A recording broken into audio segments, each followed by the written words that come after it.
All right, Shalom. First and foremost, I want to give all praise, glory, and honor unto Yahweh, Bahashim, Yahweh Shai, Bahashim, Harakah HaKodash. I double honors unto the apostles and elders of GMS Great Millstone, and a sincere Shalom to Yakin, bringing out this word in diligence and in truth. So I want to grab this account in the book of First Kings, to get the meat off, the bone of this precept in this account, man. It deals of when King Solomon was ruling, and then the kingdom was rent or split, and given unto Rehoboam and Jeroboam, right? There's 1 Kings 10, and I'm going to start at the top. It says, "And when the queen of Sheba heard of the fame of Solomon concerning the name of Yahweh, she came to prove him with hard questions." Basically, she came to inquire, to basically see if all that she was hearing was really true, right? It says, "And she came to Jerusalem with a very great train, with camels that bear spices and very much gold and precious stones. And when she was come to Solomon, she communed with him of all that was in her heart." Basically, she talked with him about, all the questions, essentially, she wanted to desire of his wisdom, right? And when, you would come in the presence of a king, you would come bearing gifts, right? That's just the custom of it, man. It was you showing forth your hospitality and honoring that person, and while you're in the midst of their presence, man, while you're in the midst of their kingdom. It says, "And Solomon told her all the questions, and Solomon told her all her questions," basically answered them. "There was not anything hid from the king which he told her not. And when the queen of Sheba had seen all Solomon's wisdom, and the house that he had built, and the meat of his table, and the sitting of his servants, and the attendance of his ministers, and their apparel, and his cupbearers, and his ascent, by which he went up into the house of the Lord, there was no more spirit in her." Right? So I'm going to read that in the NLT. It says, "She was overwhelmed. She was also amazed at the food on his tables, the organization of his officials, and their splendid clothing, the cupbearers, and the burnt offering Solomon made at the temple of the Lord." Right? So here it is, she's in awe.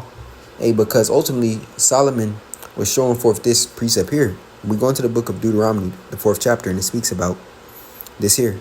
Deuteronomy 4, and I'm going to start here at 6. "Keep therefore and do them, for this is your wisdom and your understanding in the sight of the nations," right? "Which shall hear all these statutes and say, surely this great nation is a wise and understanding people." I'm reading it in the NLT. It says, "Obey them completely, and you will display your wisdom and intelligence among the surrounding nations. When they hear all these decrees, they will exclaim, how wise and prudent are the people of this great nation. For what nation has a power, Yahweh, as near to them as the Lord our God is near to us whenever we call on him?" Right? For what great nation has a God as near to them as the Lord our God is near Yahweh? It's like our God Yahweh is near to us whenever we call on him, right? So basically, this is what she was experiencing, man. And it's all because Yahweh Shai Shai ultimately will slack it.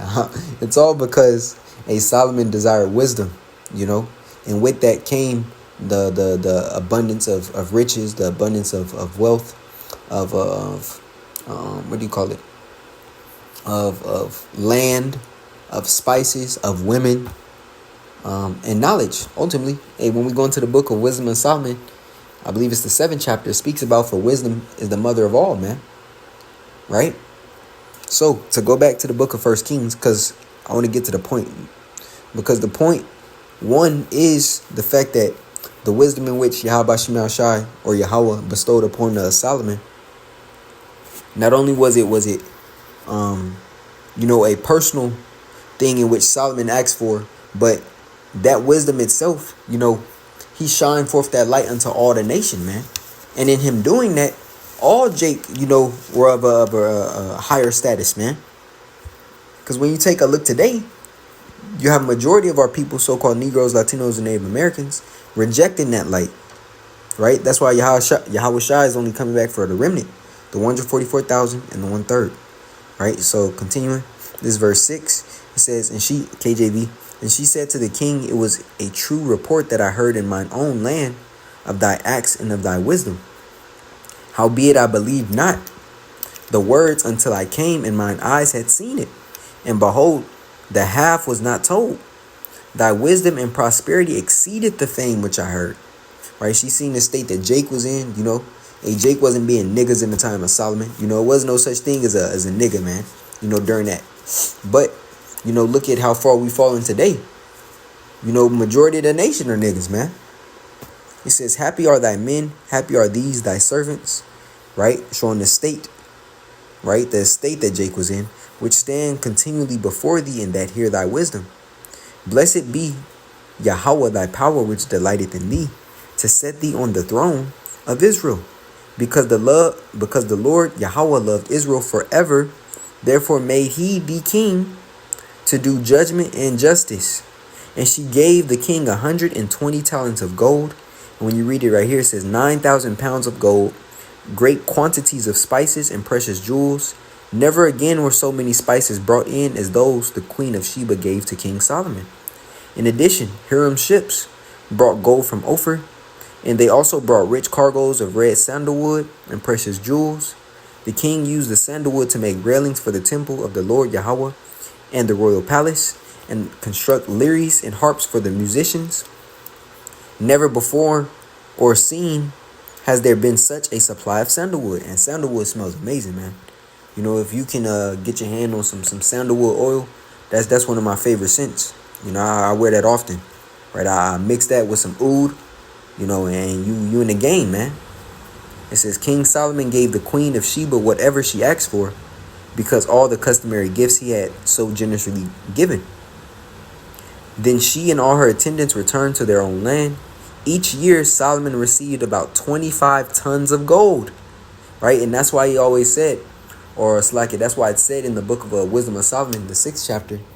Matter of fact, let me just grab it. I'm not going to quote it. It's Wisdom of Solomon 7. I said 6, I like it. Wisdom of Solomon 7 and 9. Neither compared I unto her any precious stone, speaking of wisdom, because all gold in respect of her is as a little sand, and silver shall be counted as clay before her.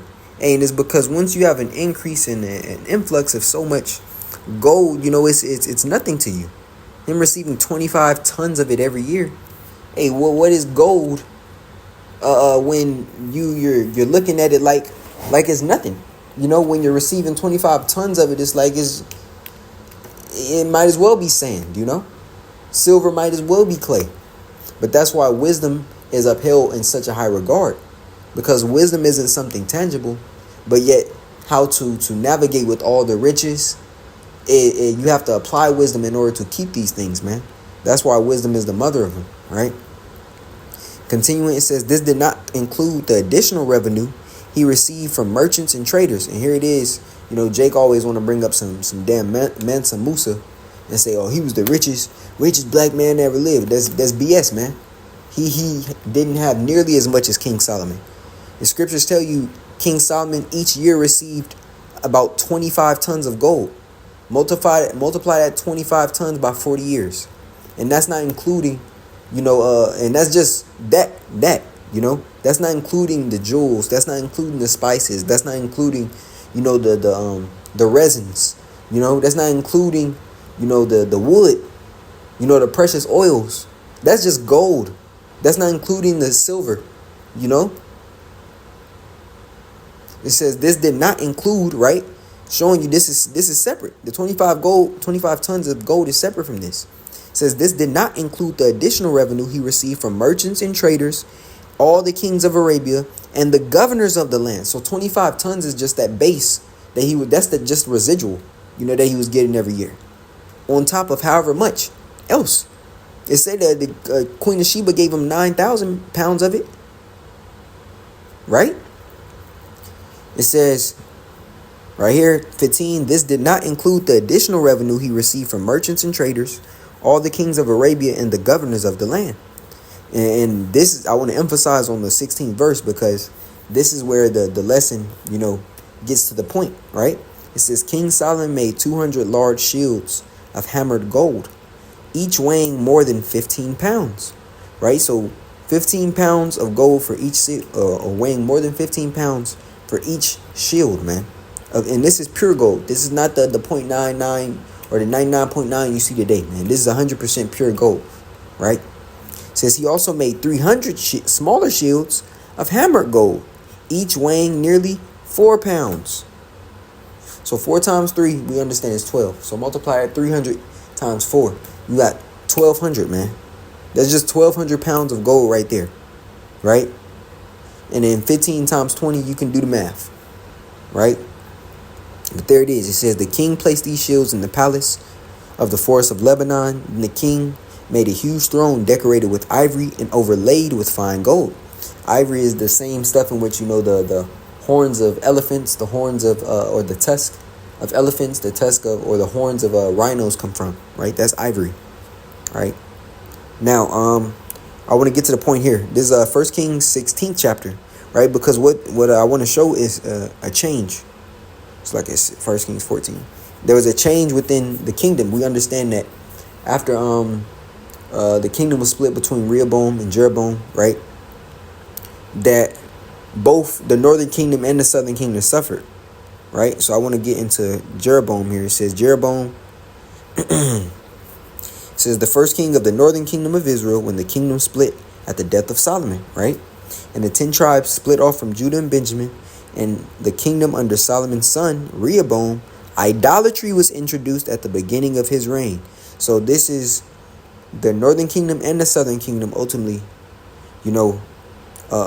falling from a higher estate in which we were under Solomon, man. Jake became wicked. Ultimately, that's what happened, right? So 1 Kings 14, and I'm going to start the 26th verse. And it reads, it says, I'm start 25. And it came to pass in the 5th year of King Rehoboam that Shishak, king of Egypt, came up against Jerusalem. And right, because Jake was, heavy in idolatry, so the Lord started bringing forth our enemies against us to basically destroy us, right? The 26th verse, and he took away the treasures of the house of Yahweh and the treasures of the king's house. He even took away all the shields of gold which Solomon had made. And King Rehoboam made in their stead, right? He replaced them with what? Brazen shields, and committed them unto the hands of the chief of the guard, which kept the door of the king's house. Now, why is this important? Because, people just read over this. Not speaking of, us brothers, but, the Christians and whoever else may just read over this and not understand the significance of it, right? What the Lord did under Solomon of basically putting Jake into that mind state of wisdom, and the shields themselves being of gold, right? We understand shields represent what? A protection, right? A force against attack. And ultimately, Yahweh Shemal Shah had that same force, that same status of gold be diminished unto bronze. That wasn't just a physical move of us being diminished as a kingdom, but that was also in spirit. Jake fell. This was a time of falling for us, man. We fell another estate down after Solomon, man. That's why also you see that Jake started to get messed up, because that covering started to be taken away due to what? Jake being given unto those idols, right? So a brazen kingdom, or the brazen shields versus the gold shields, shows forth a diminishing within our people, man. So how much more today, right? Because when you go into this word brazen, where is it? Here we go. Let's go into this word brazen. H5178, it says brazen of copper or bronze, right? And what you see under here, it says lust or harlotry. Right here it says filthiness. Because this is what started happening under Rehoboam and Jeroboam, man. Jake started to lose their connection due to what? Idolatry, spiritual fornication, filthiness of mind and spirit, right? Especially in the description of the tabernacle and temple, right? Jake became heathenistic. It says, as less in value than gold, but more than wood, figurative of worthless people, as dross of silver. And that's the spirit, because I got Ezekiel 22:18 written up. It says of lust or harlotry, right? So it's not just a sense, the golden shields were taken. No, it's The fact that that symbolizes Jake's estate, their mind, that changed, man. Under Solomon, we were good, right? And how do we know? I'm gonna grab this precept in the Book of Wisdom of Solomon 6, in the 24th verse, and it reads, "But the multitude of the wise is the welfare of the world, and a wise king is the upholding of the people." And that's why when Queen of Sheba came unto Solomon, she was in such awe, because Solomon put the nation on. But after his fall, after his death, what happened? Jake just got and they turned into non-precious metals, right? It says, "Receive therefore instruction through my words, and it shall do you good." But Jake did what? The opposite, right? So when we go into the book of Ezekiel, the 22nd chapter, in the 18th verse, and it reads, I'm going to start at 17. "And the word of the Lord came unto me, saying, Son of man, the house of Israel is to me become dross. All they are brass," and we just read brazen, going back to brass and copper, "and tin and iron and lead in the midst of the furnace. They're even the dross of silver." So when you read that in the 18 NLT, it says, "Son of man, the people of Israel are the worthless slag that remains after silver is smelted.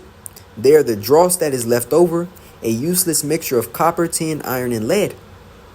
So tell them, this is what the sovereign Lord Yahweh says. Because you are all worthless slag, I will bring you to my crucible in Jerusalem." Just as copper, and a crucible is basically a dish that holds forth that metal to be burned in the I was about to say the urn. What's the name of it? The furnace. I'll just say the furnace. It's another word for it. I can't think of it. It says, "Just as copper, iron, lead, and tin are melted down in the furnace, I will melt you down in the heat of my fury. I will gather you together and blow the fire of my anger upon you, and you will melt like silver in fierce heat. Then you will know that I, the Lord Yahweh, have poured out my fury on you." Right? So it shows forth Jake just being destitute, man, ultimately of that wisdom. Right? And I'm going to grab one more precept and then I'm going to close out. Not to make the lesson too lengthy, but to get the meat off the bones. Because that was an important term. Right? Well, our kingdom split. Judah and Ephraim were one. And then what? That split occurred. Then Jake just started getting worse and worse and worse. From captivity to captivity to what we have now. The worst estate of Israelites today, man. Right? So this Sirach 10:2 says, "As the judge of the people is himself, so are his officers. And what manner of man the ruler of the city is, such are all they that dwell therein." And that was prominent for what was happening here during the Rehoboam and Jeroboam, man. You see, Jake just got just worse, man. Let's go into the word Jeroboam. Believe I went into Rehoboam already. It's like I didn't. Jeroboam. Let's go into Rehoboam.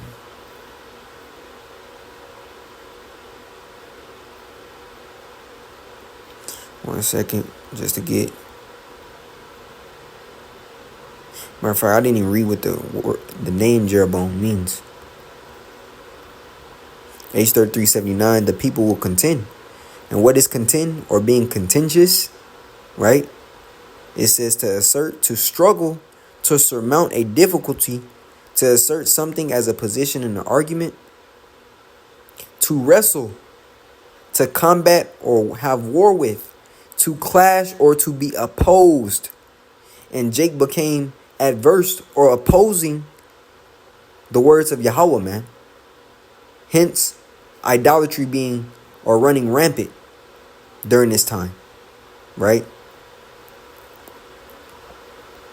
So, it says Rehoboam, "A people has enlarged in what? Jake became worse in a state of mind of pride, right? So Yahweh made sure he started jacking Jake up. They amplified in wickedness, right? It says, "The son and successor of Solomon, who governed the kingdom of Judah, who enlarges the people." But that's the point, man. And I just want to touch on this topic because it's easily something to look over, but it's important that we understand what occurred in the, how can you say it, the description of, just the shields was a heavier statement in mind and spirit, man. In action ultimately for Jake. So Lord willing, this lesson was edifying unto the body. I want to give all praise, glory, and honor unto Yahweh, Bahashim, Yahweh Shai, Bahashim, Harakah HaKodash. I double honors unto the apostles and elders of JMS Great Millstone, and a sincere shalom to Yakin, bringing out this word in diligence and in truth. Shalom.